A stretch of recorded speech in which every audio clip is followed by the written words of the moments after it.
Okuva edda nedda, amayinja gano agali mu langi eya kitaka agayitibwa amasengere ageebunguludde ensozi z'Ekisoro gatwalibwa ng'ekitagasa era omugaso gwagwo gwokka gwali gwa kukwota nkyakya.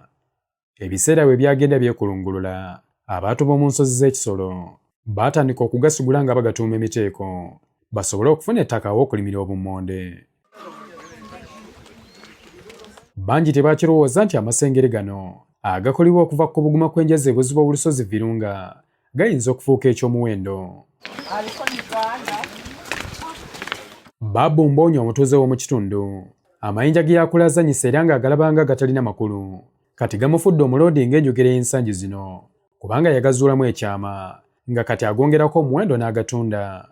Kati amayumba mangi mu disitulikiti eno bagazimbisa mayinja gano. Because I didn't know that I could even get anybody to buy the stones. It was very hard. Then when I put on the net on WhatsApp groups, people say, "Is it possible to cut stones?" Then I said, "It's possible. You come and see."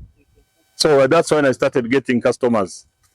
Ng'akyasoma siniya, Mbonyi yatandika olugendo lw'okutuukiriza ekirooto ky'alina okuviira ddala mu buto ng'akozesa emikono gye. Yazimba ekyuma ekisobola okusala n'okutereeza amayinja gano n'agazza mu bigere ebyenjawulo ng'ekyokuyiga ekijja Rwanda ne Kenya bwe yagendayo okulambula.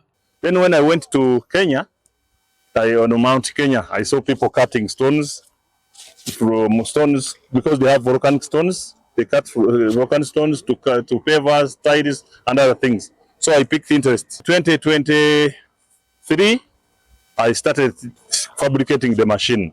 Mbonyi agamba nti ekiseera kino alina abantu 56 bawa emirimu mu bizinesi eno gye yatandika n'ensimbi obukadde 35.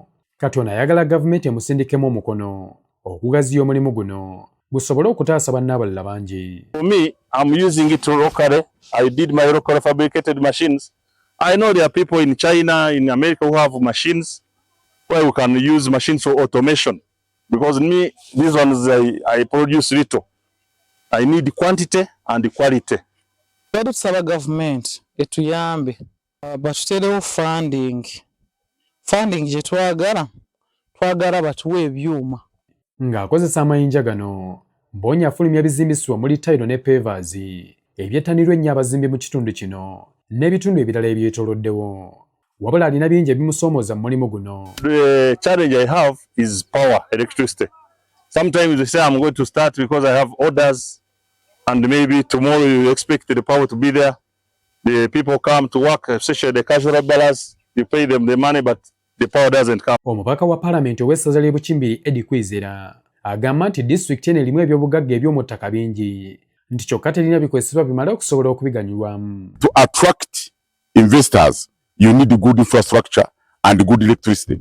Until recently, until they bought a substation in Kabale, we are not getting the power here. So even if someone was going to put a factory, the power would not be there.